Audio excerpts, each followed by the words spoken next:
All right, for now, let's move on to this discussion now. The Trade, Industry and Competition Minister, Park Tao, says there is no clear commitment about the renewal of the AGOA agreement.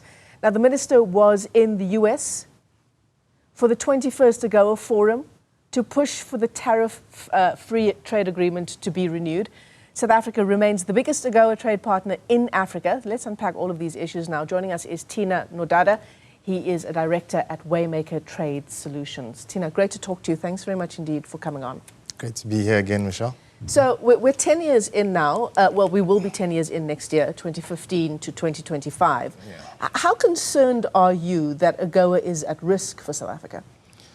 No, Michelle, I'm not too concerned about it. AGOA is a trade agreement that we have, the Africa Growth and Opportunity Act, that really functions a bit differently to other trade agreements where the US kind of yields a lot of power and is able to add and remove other countries from there. So it's African countries with the United States. And one of the key things that the United States wants to look at is the democratic principles, how the countries run. Are they running it in the ways of the US principles? So in looking at that, what they see is if, for example, they see that there's a threat to security or US security. So there may have been, if you think back to the time when Russia and Ukraine had their war, the war started, there was a vessel that was parked in Simonstown, which was assumed to be a Russian war vessel, and that was a threat to AGOA. And there were very strong words from the US ambassador. Yes, directly. And that is when the US gets offended or has problems with a specific country. That's what can result in a country being removed from AGOA.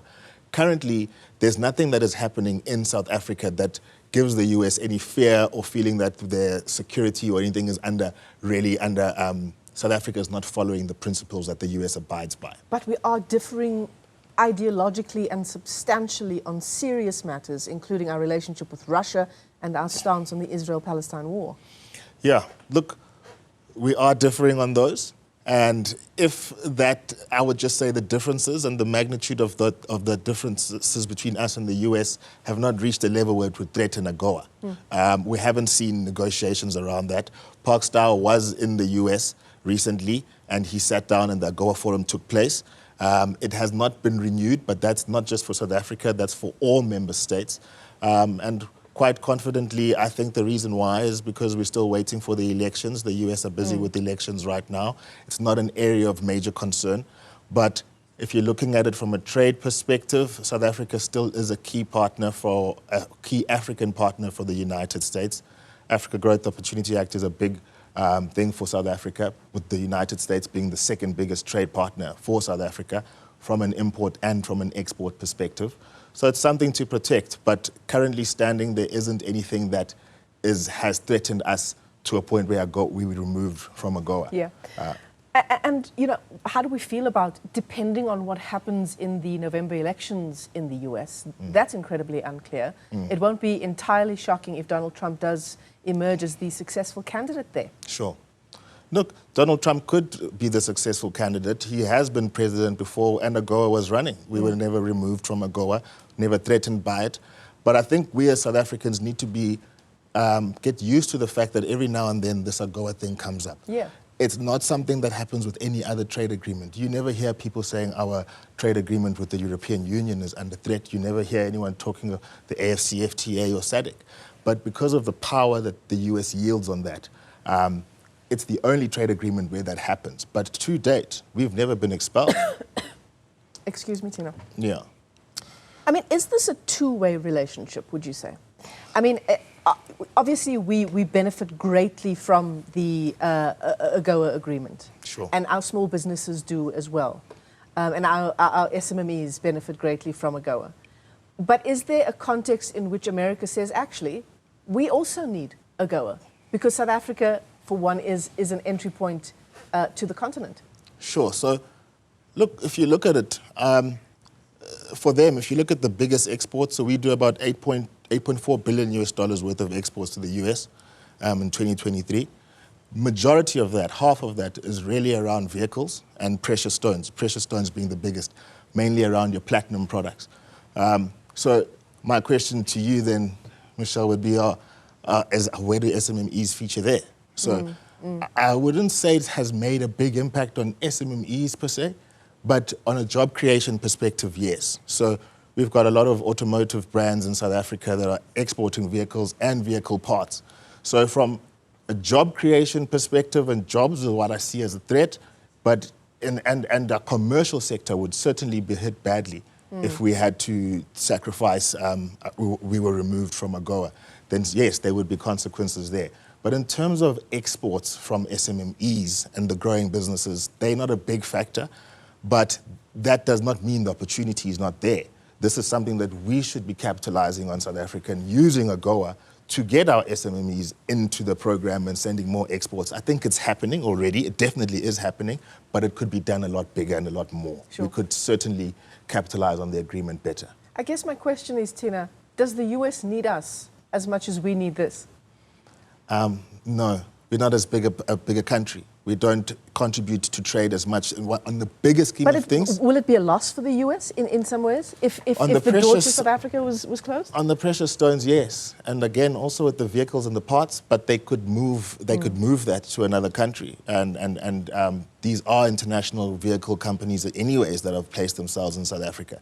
So they could then find another destination country where they could, where the job, the employment standards are satisfactory for them. They could do that, definitely. On the stones, they would then have to look across Africa as well. But I think it is a valuable one. Also, not just because of South Africa itself, but South Africa's role in Africa, something that you touched on. Yeah. Right. So when you look at the AGOA... But is that role even still as strong as perhaps it was, say 5-10 years ago? Yes, especially because of the Africa Continental Free Trade Area. Definitely, South Africa's role. The problem is, and I think where people get it wrong, Michelle, is people talk about South Africa being the gateway into Africa. Yeah, right. And that's not true. We're not the gateway into Africa, maybe the gateway into SADC, but nothing that's going into Central Africa is coming through South Africa.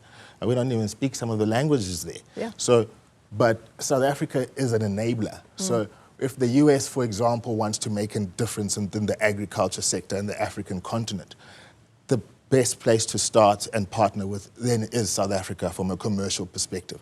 Hence I say, then yeah, from that perspective, yes, it is sort of an enabler and a gateway.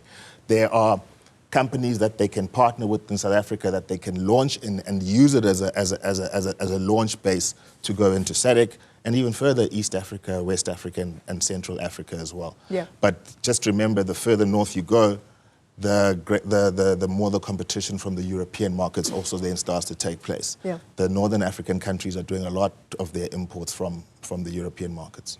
And obviously China is a factor in this discussion, isn't it? Because China is able to do things in a country using, if you think of any country where, for example, a Chinese manufacturer might come in, they will build all of the roads, they will build all of the bridges, they will make really big changes and perhaps even improvements, but they will use their own resources to do that and to get a foot into that country.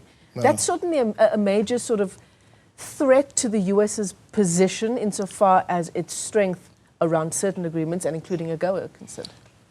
Definitely it is a threat, and particularly in Africa, because really, in Kenya they've been building that highway, the Nairobi to Mombasa highway, bridges all over, and really you look at also China being a member of BRICS.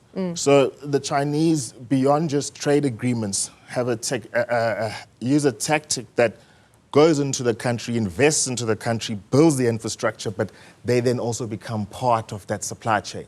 They do it very well. Michelle, we took a drive out to Lesotho on a wool mission to engage with people for wool imports. And some places that I just never imagined I'd see anyone who's not from Lesotho. And the Chinese were there constructing bridges. They were building the bridges. These are places I was thinking, how do they even know this place exists?